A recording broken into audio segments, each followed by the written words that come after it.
Salam alaikum. Donc, on va continuer le développement de notre plugin d'inscription en ligne. Donc, je vous rappelle, le plugin متاعنا, elle est nommée TSMM où elle va gérer deux tables في base de données de notre site web. اللي هما table student et une table département. B. Donc, on va commencer avec la table student. Donc, le travail à faire في الكام تاعنا on va générer tout d'abord l'entité student, les fichiers du modèle MVC, à savoir les modèles, les views et les contrôleurs. Ben, et en second lieu, on va voir comment créer cette table-là avec le code d'une manière automatique lorsqu'on va activer notre extension.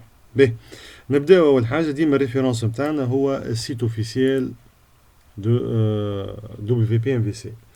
Donc, on a créé notre plugin. Donc, l'étape suivante pour générer les fichiers des modèles, des views et des contrôleurs. Donc, on a une commande à taper sous le dossier de WP-MVC, il y a WP-MVC Generate Scaffold, en suivi du nom du plugin, ensuite du nom de l'entité.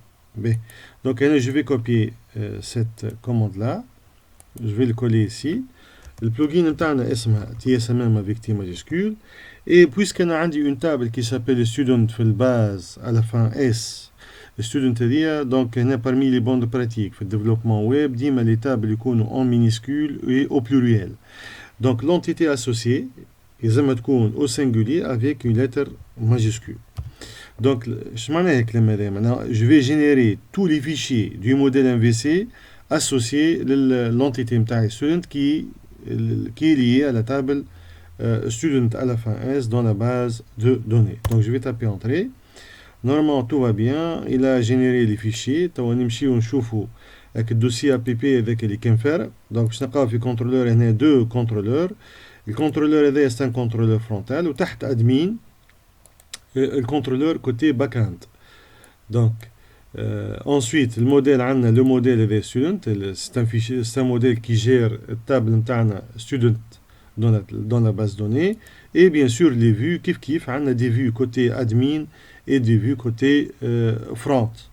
Mais أول حاجة donc عملنا احنا توا الجنراسيون des fichiers. Donc احنا par la suite on va modifier tout ça. On va modifier les vues, le modèle et le contrôleur.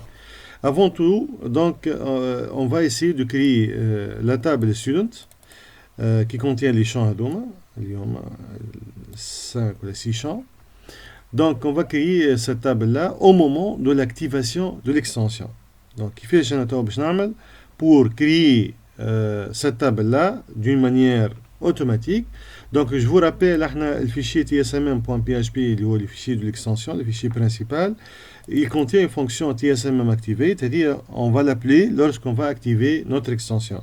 وهي بيد الفونكسيون دي تعيط للميثود اسمها activate dans la classe tsmm loader.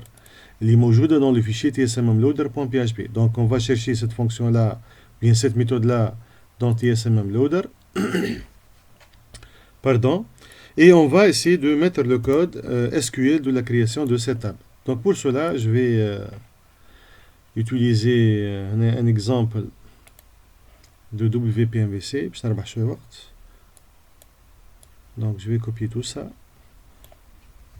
Copier. Et on va aller vers notre fichier TSMM et je vais coller le code header.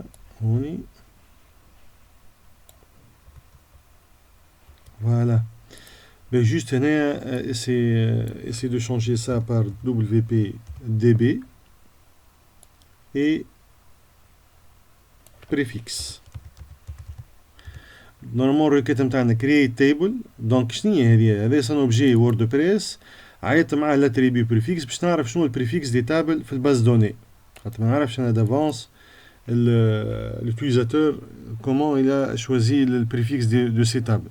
Donc le préfixe CD normalement il doit être concaténé avec le nom de notre table qui est student. Donc table student fait un champ ID اللي هو non nul auto increment. عندي هنايا un champ non. عندنا آخر comme عندنا ID non email adresse.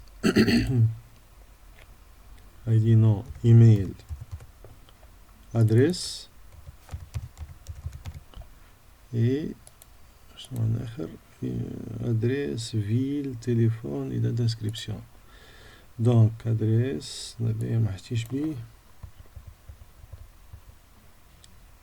ville, téléphone et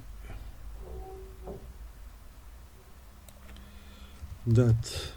Je vois date d'inscription. اللي هو du type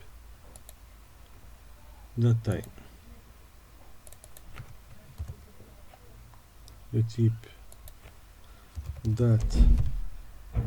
Donc date time لاصقة بعضها. Date time des fois nul. Et la clé primaire de notre table هو champ ID. Donc par la suite on va exécuter cette requête avec la fonction db delta de la SQL. Donc je vais enregistrer ce fichier là. نمشيو توا للpartie backend. Donc on va actualiser notre page. Donc pour exécuter ce code là il faut حتى لو كان l'extension est activée il faut le désactiver et l'activer. Donc on va activer notre extension.